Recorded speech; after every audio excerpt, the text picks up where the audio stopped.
Welcome to Historical Happy Hour, the podcast that explores new and exciting historical fiction novels. I'm your host, Jane Healey. Today's episode, we are kicking off Women's History Month with best-selling author Allison Pataki to talk about her terrific new novel, Finding Margaret Fuller, which releases March 19th. Welcome, Allison. Thank you for your patience. Thank you. Oh my goodness. Thank you for having me. I'm thrilled to be here. Allison, you're another author. I feel like you don't need an introduction, but I'm going to give you a short one, and we're going to dive right into questions. Allison Pataki is the New York Times bestselling author of The Trader's Wife, The Accidental Empress, Sissy, The Queen's Fortune, and The Magnificent Lives of Marjorie Post, as well as the nonfiction memoir Beauty in the Broken Places, and two children's books, Nellie Takes New York and Poppy Takes Paris. Allison's novels have been translated into more than 20 languages. A former news writer and producer, Allison has written for the New York Times, USA Today, and other outlets. She has appeared on Today, Good Morning America, and Morning Joe. Allison graduated from Yale and lives in New York with her family. Thank you again, and congratulations on your latest. Thanks for having me. You didn't shorten that enough. No, that's great. And so I want to dive right into questions since we're running a little late. This is about a story about a brilliant and inspiring woman in history who's really not as well known as she should be, right? I'm going to hold up the beautiful cover too. Tell us about Margaret Fuller and why you chose to write a novel based on her life. Absolutely. So Margaret Fuller was the leading lady of this genius cluster. And I guarantee you, when I say these names out loud, you're going to know these names, all of Margaret's friends. There was this clique of great thinkers and writers in Concord, Massachusetts. In the 19th century, it was Ralph Waldo Emerson, Louisa May Alcott, Henry David Thoreau, Nathaniel Hawthorne, Herman Melville. Margaret Fuller was there with them. She was, as Ralph Waldo Emerson described, the radiant genius and fiery heart at the center of their circle. And so what a lot of people know, we grow up reading their work, we study their work in school, we know the names, we might even be a little bit familiar with some of their personal backstories. But I was reading this biography about the group, and first of all, I don't know if people realize how juicy it was in Concord, Massachusetts at the time, that they were all living together and flirting together, competing with one another, inspiring one another. And then there was this woman in the center of it all named Margaret Fuller, who just jumped off the page for me when I read this biography. And I thought, how is it that I know all of their names except for Margaret's? And how is it that I don't know her story when she was the most fascinating one of all to me? So I became obsessed with digging into Margaret Fuller's story, sort of pulling her from the footnotes or the shadows, if you will, and putting her center stage in this story where her life really gives us all the raw material for these dramatic historical moments that, forms this historical fiction novel. It is really crazy. And I have so many questions. We're going to take questions for the second half. I'm not sure I'll get through all of them because it was just a fascinating story. Every other chapter, I was like, I can't believe I didn't know this. So I want to start with these epigraphs you had at the beginning. I love epigraphs and I love these two. They're so perfect. So the first one is by Edgar Allan Poe. Humanity is divided into men, women, and Margaret Fuller, which I love. And then the other one was from a letter from Sam Ward to Ralph Waldo Emerson. How can you describe a force? How can you write a life of Margaret? And you're known for your meticulous research. Talk to me about the research for this was unbelievable and frankly daunting. I can't imagine how you even began. So talk to me about your sources and was there anything that surprised you along the way? I'm sure there was because there's like you said, so many juicy, salacious details in here. So share some of your research with us. Yeah.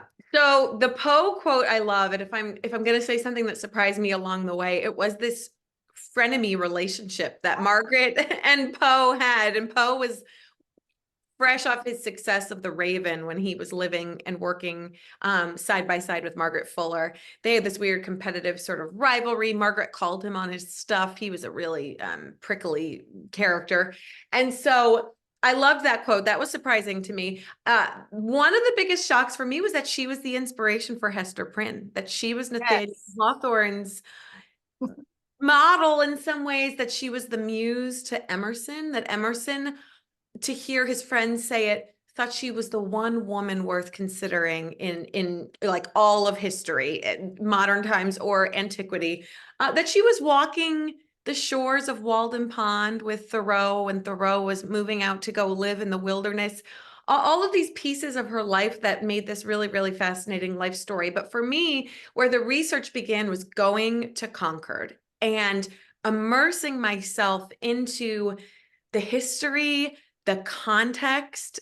Somebody on here in the chat, Courtney, said, I love the Concord area of Massachusetts. I would have to agree, because it is an area that just really honors and preserves its history. And a huge piece of that history is that they had this great decade of this cultural awakening when you had the transcendentalists all thinking and living and writing there together. And they really have honored that piece of their history. And so to go back there and see, this was where Margaret lived, in Emerson's home, where she caused all sorts of awkwardness and tension between Emerson and his wife. Or this is where Thoreau slept at the top of the stairs when he was the Emerson's handyman. Or this was where Louisa May Alcott lived when she was just up the lane, and saw Margaret Fuller as a mentor, as a great woman, female thinker. So it really all started there. And then the next step was to immerse myself in Margaret's own words. So she was a prolific letter writer. She was an editor for the Dial. She also wrote a ton of, over the course of her life, essays, reviews, books. So really immersing myself in her words to try and get a sense of her voice and her spirit. And then just reading as much nonfiction as I could about, there are fabulous biographies about Margaret Fuller out there, Pulitzer Prize winning biographies.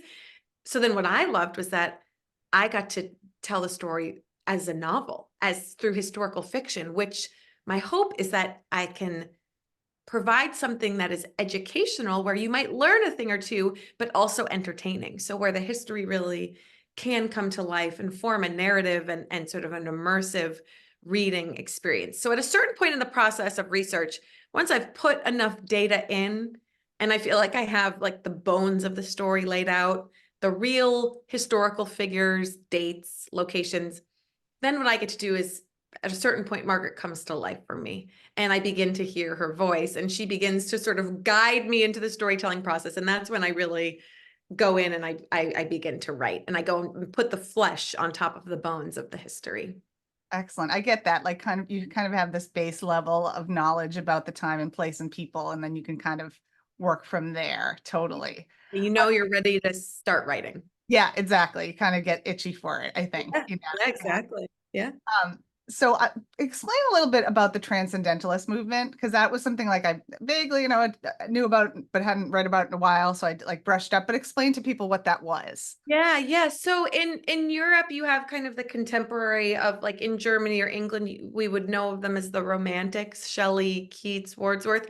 The American sort of counterpart to that was the Transcendentalists. And what the circumstances were, we were a relatively new American republic. If we had just gotten our freedom, in the 1770s, 1780s, now we're coming to Concord in Massachusetts in the 1830s, 1820s, this decade. So there is this opportunity to sort of establish what the cultural and artistic life and contribution of this new democracy, this new republic, is going to be, sort of breaking away from the European mold. So you have these great thinkers like Emerson, and Hawthorne didn't really ever fully identify as a transcendentalist. He was friends with them, but he wasn't as much part of the philosophy. But you had Emerson, you had Thoreau, and you had Louisa May Alcott, and what they were looking for was sort of a break from the rules and the dogma of European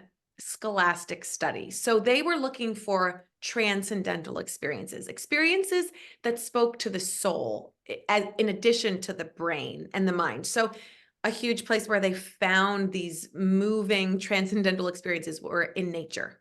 like the romantics that you had in Europe. So they were looking for sort of these rapturous experiences. They were like the romantics. They were looking for out of body, sort of larger than life experiences. So, and you have Emerson writing about self-reliance and the American scholar, sort of breaking away from the universities of Europe. You have Thoreau, obviously, writing about living in nature and leaving society behind. So Margaret Fuller, for a time, really fell in with them and espoused sort of that the soul is stirred or spoken to by God more in nature than in a cold, hard church pew or a dry classroom of just memorizing, rote memorization. So they were sort of free thinkers. You could maybe say they were hipsters or hippies. They were radical. They were perceived as radical, and a little bit threatening for Margaret to be a woman writing and giving lectures and holding literary salons. That was all very trailblazing and ahead of her time. She was almost a century ahead of her time. So Margaret really was a trailblazer and an iconoclast in those ways. I know when I was reading, I kept thinking like, this is still the 1800s, not the 1900s yet. I had to keep reminding myself because she was so ahead of her time in that way. I want to talk, I know you talked about Concord.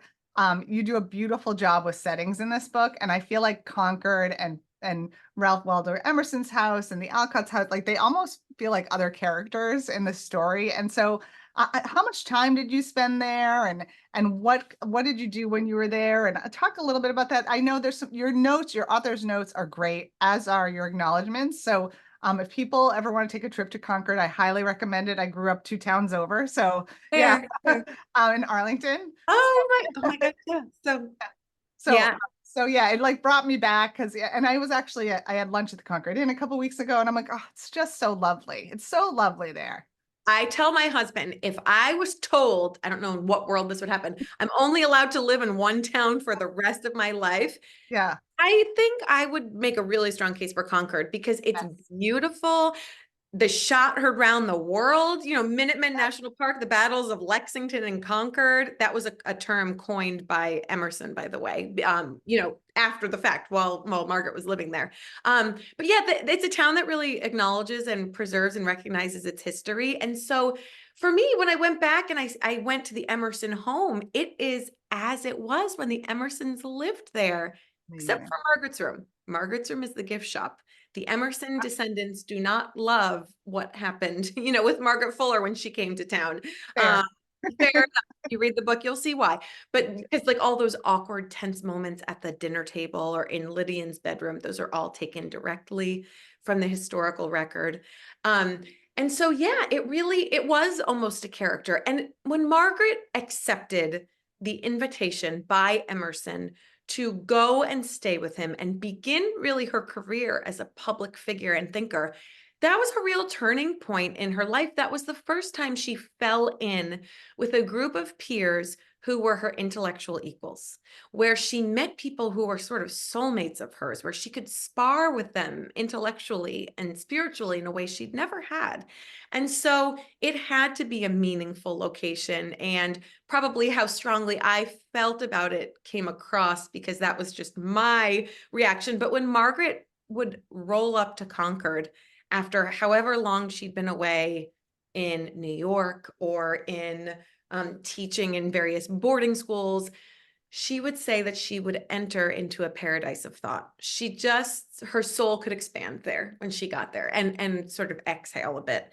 And so hopefully that does come across. And somebody asked in the chat, this is so interesting. They said, have you been to, where was the question? It was in here. Have you been to Author's Ridge, I think was what the question was. Yes, at the cemetery in Concord. It's Author's Ridge, yes. So absolutely I have. And I have family who live in and around Concord, and my best friend from growing up lives right near Concord. So I've been going my whole life. But as dorky as I am, and as much as I loved doing, the Minuteman walk and looking at all the statues and looking at all the historical markers and going into Orchard House, the Alcott home, even in spite of that, I did not know about Margaret Fuller. And so I think that just goes to show that her name really has been lost. When you're in Concord, the bed and breakfast, the suites are named after all the authors, the streets are named after them, but nothing's really named after Margaret Fuller. And when you go to Author's Ridge on this in the cemetery, they are all buried there together. They are lying there in perpetuity for all of eternity next to one another as they did in life. And Margaret's not there. And I won't say why. You have to read the book and you have to find out, but I don't want to give a spoiler. But I had the feeling over and over again, like, gang's all here, but Margaret was never fully part of the clique. And she even knew that. And when she left, she said, Concord was lacking in discord. And she made that little quip, but what she wanted more ultimately than poetry and philosophy and gentle, beautiful walks in the woods. She wanted to get her hands dirty with the real gritty work of life and humanity. And she moved to New York and she covered the writings of Frederick Douglass and Karl Marx and the music of Beethoven. And then she went to Europe and she took arms in the Roman Revolution. She was living on a larger scale than just what one village could provide. And so you see constantly Margaret's quest for new challenges, her desire to grow, to evolve, to adapt. And for me, that was one of the most compelling things about her, is that her arc is like a rocket ship. There's no slowing her down. Right, right. She wanted a bigger life beyond Mhm. Concord. That, yeah, that was definitely felt. Mhm. Um, I wanted, so Publishers Weekly called the novel star-studded, and I love in your author's note, you say you'd be hard pressed to find a high school English program that does not include the works of Hawthorne, Emerson, Alcott, Poe, Thoreau, Melville, and many more that she was contemporaries with, and the rest of her friends and contemporaries. And, we often talk about, especially as historical fiction authors, how, women's stories are forgotten or lost in history. In this case, it's really stunning. And we'll get more into her other remarkable accomplishments. But do you want to talk a little bit about why you think she's been left behind without Yeah. giving too much away? Yeah. Well, certainly a huge piece of it was that she was a woman. When Mhm. she started giving her lectures, she called them conversations because women were not allowed to get paid for giving lectures back then. But she would run these conversation series with pupils like Elizabeth Cady Stanton and Mary Greeley. And she she could do that just as well as her buddy Ralph Waldo Emerson, who was making a killing getting paid to do it. She couldn't charge. She couldn't make the money that Emerson could get paid.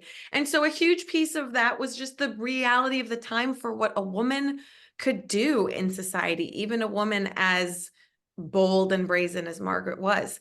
The other piece of that is her life is cut tragically short. And without giving too much away, you see at the end of her life a few horizons that are very promising for her.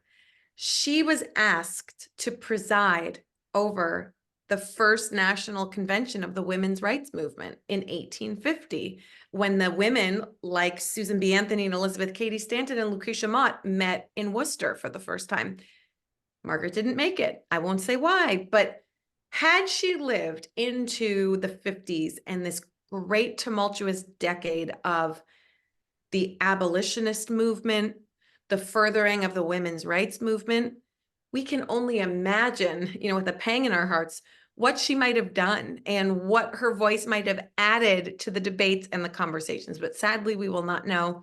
And also the great work, what she said was her great work, what her peers said was her great work, perished with her.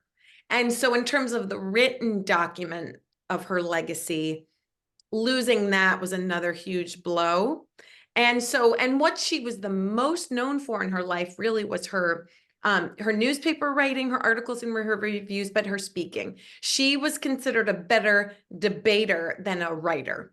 So one of her peers said, I can read Hegel in the original German, Dante in the original Italian, but I'm still working on Margaret Fuller in the original English. Her writing could be clunky and cumbersome at times. So these, sadly, as history has gone along, the men and Louisa May Alcott, but the men really around her, their legacies have carried on where hers has not to the same extent. Although Woman in the 19th Century, one of her major works, one of her big books, is considered the founding document of the women's rights movement in America. Yes. So People Thank do know her for that. Yeah, and thank you for bringing that up because that was actually my next question. She was really one of the pioneering American feminists, if not the pioneering American feminist, and Yes. that is considered one of the major historical documents in American feminism. Talk to me about, I mean, she had influence on Elizabeth Cady Stanton, you mentioned, Yeah. and others. So talk to Susan B. Yeah. Anthony, talk to me about that influence, because that was definitely an aspect of her life I knew very little of. Yeah. So this was an era where women were the best case scenario they could hope for was to get married. At which point their property, their agency, their home, everything becomes the property of their husband. And that was the best case scenario. Those were the lucky ones. Women were not in large scales going to universities, going to colleges. Margaret Fuller would stand outside Harvard because she grew up in Cambridge and she had been really well educated just in her home by her father. She would stand outside the gates of Harvard and try and get the young Harvard lads to debate with her. She was just so thirsty for knowledge and for expanding her mind. And so many of those doors were shut to her. And so Margaret really takes issue as she evolves with the idea that there are roles in society for women and roles in society for men. There are proper ways to educate women and there are proper ways to educate men. And one of her most famous quotes in Women in the 19th Century is, "Let them be sea captains if that be their calling." She was saying that women had brains, women had hearts, women had minds just the same as men. And there should be no such thing as a woman's job and a man's job, because that was shortchanging not only women, but men. And so she was really trying to break down some of these really confining strictures that were holding women in place and that were really a disservice to women in terms of even being able to have access to free thinking and education. When she started her conversations with students like Elizabeth Cady Stanton, she said, "This is not going to be a lecture by me. I know how to debate. I know how to read. I know how to form arguments." She said to the women, "I want you to make the arguments. I want you to form the thoughts. I want you to know that it's okay to disagree and that it's okay to debate. And you don't always have to be the softer, gentler sex, that there was really no such thing as that, as what a woman's role." And so she was just trying to get women to sort of embrace some of this boldness, some of this willingness to think outside of the really confining roles that had been a woman's lot up until that point. She becomes the first woman granted permission to study at Harvard, which is a huge turning point in her life. And so she breaks down barriers at every point in her life. She studies at Harvard. She becomes the first female editor of the Dial newspaper. She accepts a job in New York City with Horace Greeley and becomes his first full-time female correspondent. She covers the war in Rome. So she thought beyond the roles of women. And I think that comes back to why Edgar Allan Poe said there are men, there are women, and there are Margaret Fuller. She was a singular individual and she was a uniquely brilliant mind. Yeah, absolutely. And it's so, so fascinating. I want to talk, you brought it up earlier, but I had to bring this up because I loved a couple of the scenes with Nathaniel Hawthorne and that salacious fact that she was the inspiration for Hester Prynne in the Scarlet Letter. Like, and there's a scene where Ralph Waldo Emerson and Margaret drive from Concord to Salem, and I was laughing because I'm like, that's a whole different drive. Like that's like a whole day trip. Now Exactly, it's 20 right? minutes. Yeah. Right. Yeah. So funny. How long would it take on with horses to lift the cart? Yeah. And Nathaniel Hawthorne came across as this kind of very handsome, brooding, He like, was a cad. yeah, He was a scallywag. total scallywag. Just talk a little bit about that because I thought that was just such a fun like side Yeah. story. Yeah. And Yeah. so Nathaniel Hawthorne and his wife, Sophia Hawthorne, are held up as one of the great artistic couples because she was very artistic and she was what they called a bed case. She was weak. She was often bedridden, but she was very artistic. And Nathaniel Hawthorne, obviously, we all know as this genius writer. So they're held up as this really romantic couple. But when Sophia Hawthorne read the finished manuscript of her husband's book, The Scarlet Letter, she took to bed with a headache for the rest of the day because she knew this book was not about her. This book was Yes. about the beautiful, bold woman who had been living next door, carrying on a mad something with her husband. I won't go into it. But there was this really, they were transcendentalists. They were looking for transcendent, rapturous experiences. They were romantic. They were in touch with their souls and their wilder sides. Mhm. And so that was all true. The tension with the Emersons was true. The fact that Louisa May Alcott had a mad crush on Thoreau was true. Thoreau might have had a crush on Emerson's wife. So this was all like, these were great thinkers, but they were people. And Yeah, yeah. I read a quote, the only thing more powerful than lust is lust denied. So a lot of that was happening here too. So it got juicy. How do you write something like The Scarlet Letter without thinking about these big, bold questions? And so Yes. Margaret Fuller, when she moves to Italy, she takes a Roman count as a lover. Of course she did too. I was thinking, of course she does. Like, why not? Had a child. It was Yeah. an international scandal. Elizabeth Barrett Browning told her when Margaret decamped to Florence and landed on the doorstep of the Brownings. Elizabeth Barrett Browning said, "My dear, you've caused more of a, nobody's caused this much of a scandal in Italy since the time I eloped with my Robert," because the Brownings, of course, also had this epic whirlwind, scandalous relationship as well. So yeah, all these great people, Frederic Chopin, Georges Sand, Yeah. Wordsworth, they're all characters. So Wild. Yeah. yeah. Yeah. So I have some writing questions that I ask every author that comes on, and then I want to, and if you have questions, put them in the chat or in the Q&A for Allison. So if this novel were to be made into a movie, who would you cast as Margaret Fuller? I mean, yes, as Margaret Fuller and as Ralph Waldo Emerson, because I have thoughts. So So good. You're the first person to ask me that, and I want to hear your thoughts. Okay, so I would love Natalie Portman. oh, good one. Also studied at Harvard. Hmm. Um, or like a Rachel McAdams. I love her. Um, yeah, or an Ana de Armas. I love her as well. And then for Ralph Waldo Emerson, such a good question. He was quite a bit older than her. He was Yeah. attractive in a sort of elegant, distinguished way. Maybe like Bradley Cooper, or is he old enough? I don't know. He's Uh, old enough. Because I yeah, was actually thinking Andrew Garfield, but then I'm like, oh, he might be too young.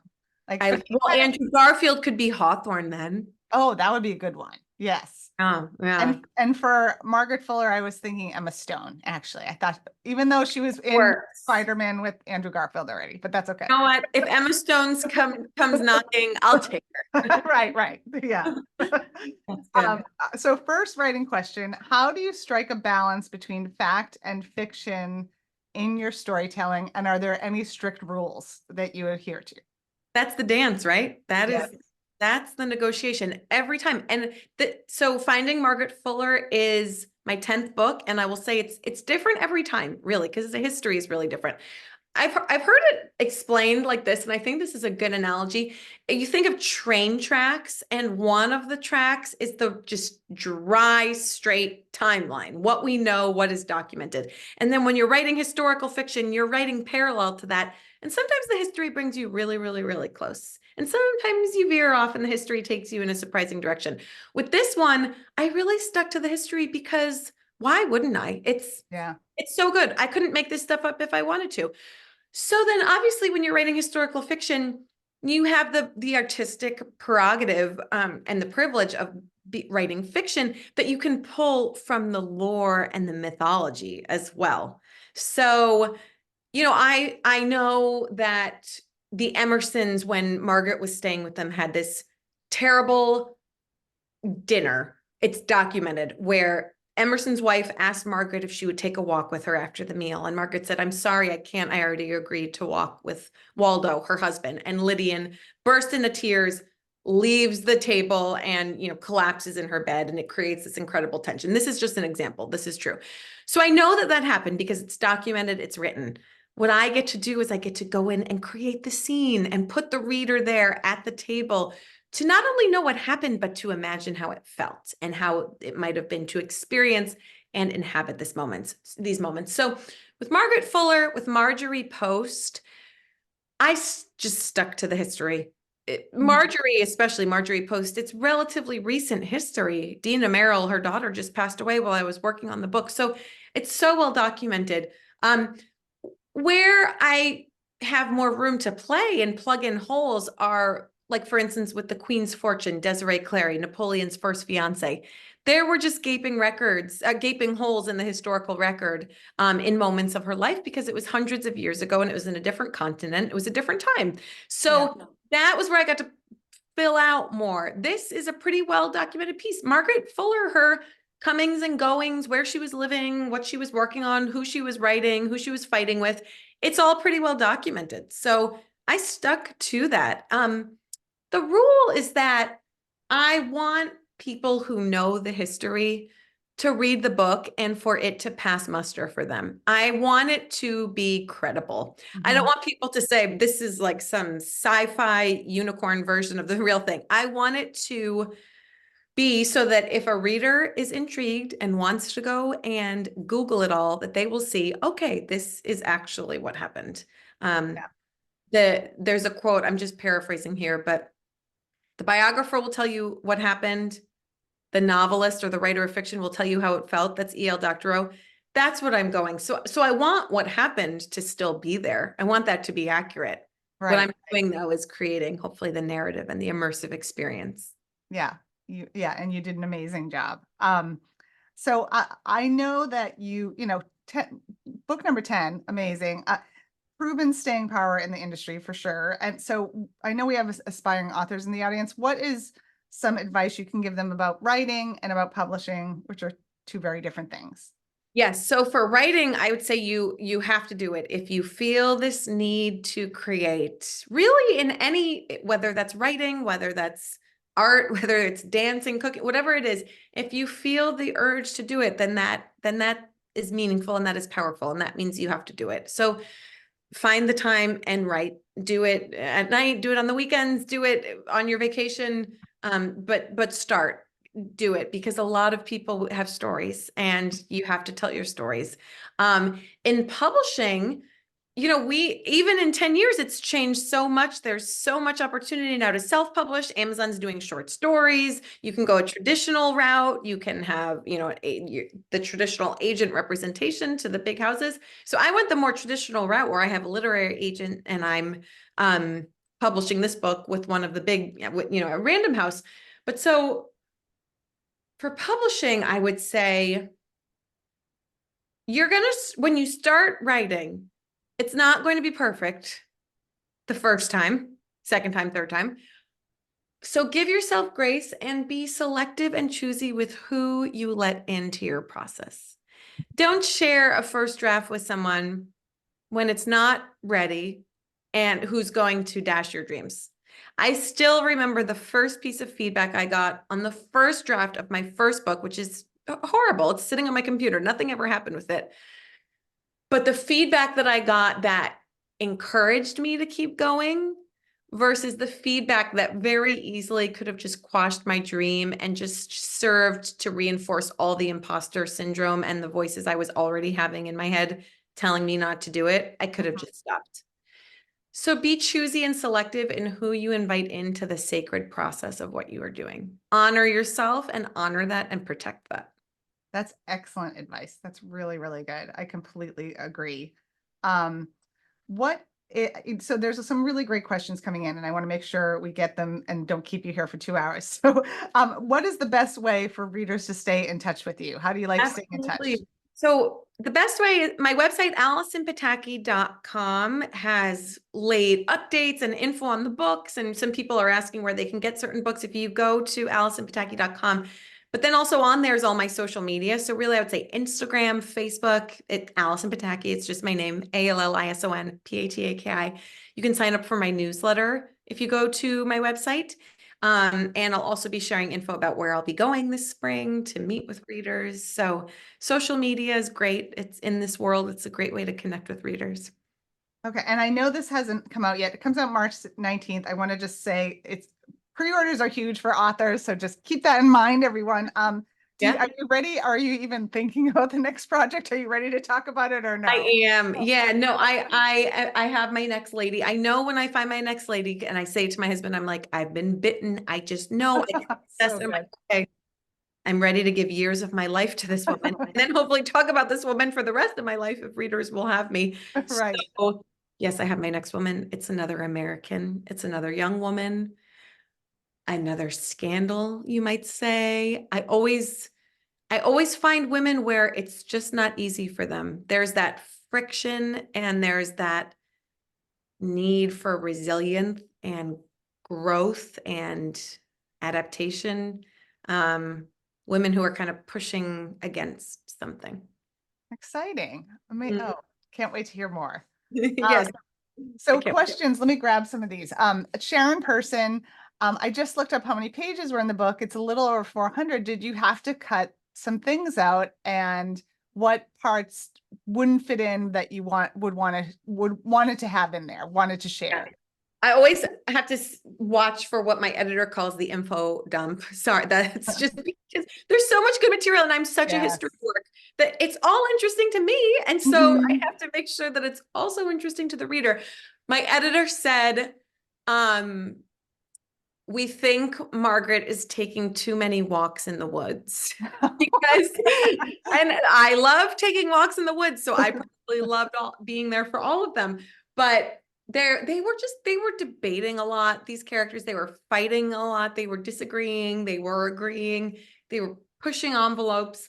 So, and a lot of that just happened in and around, they were the transcendentalists.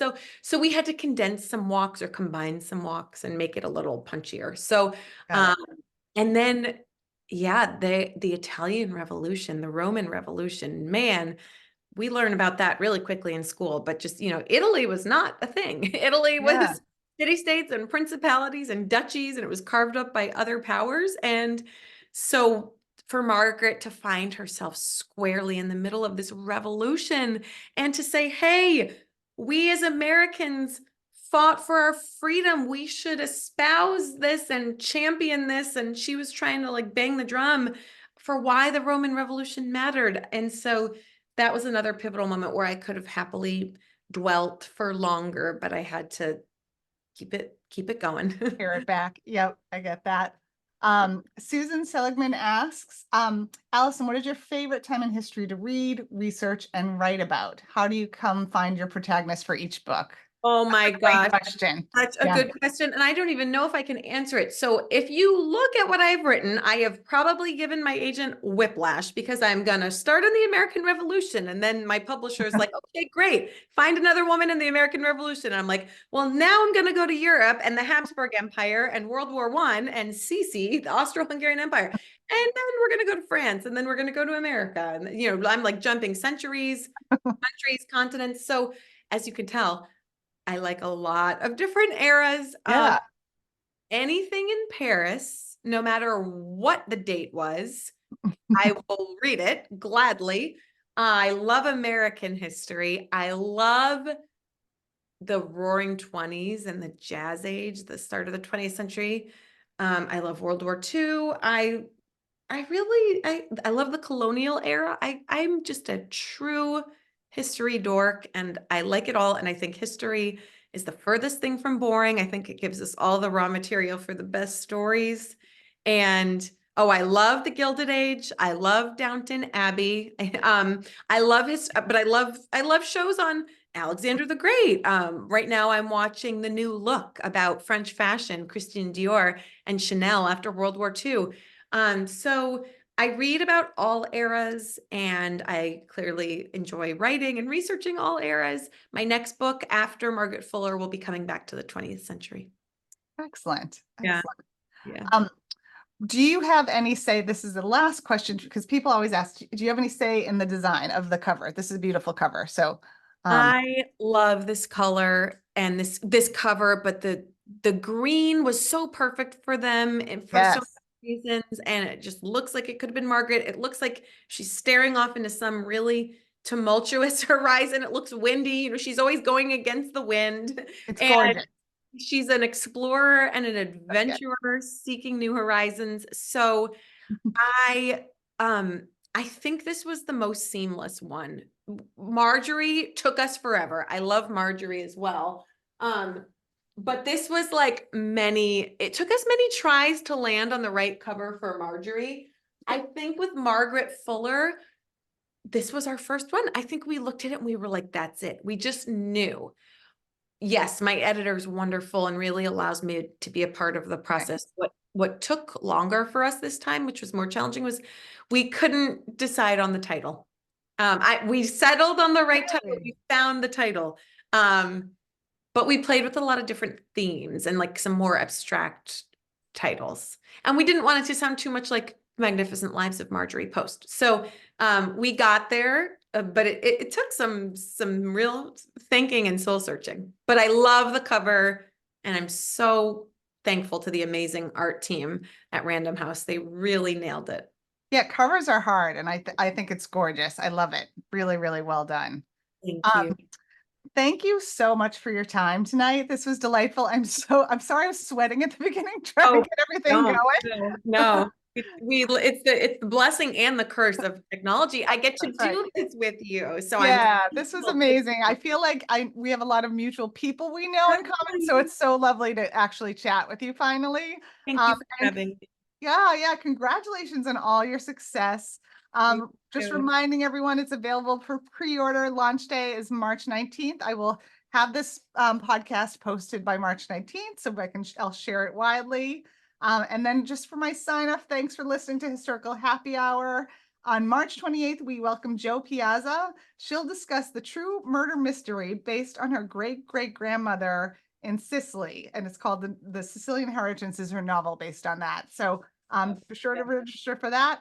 Thank you again. This was so lovely, Allison. I really appreciate it. Thanks for having Happy Women's History Month, everybody. Yes, happy Thank you. History Month. Thank you. Take care. Good night. Good Bye. night. Bye-bye.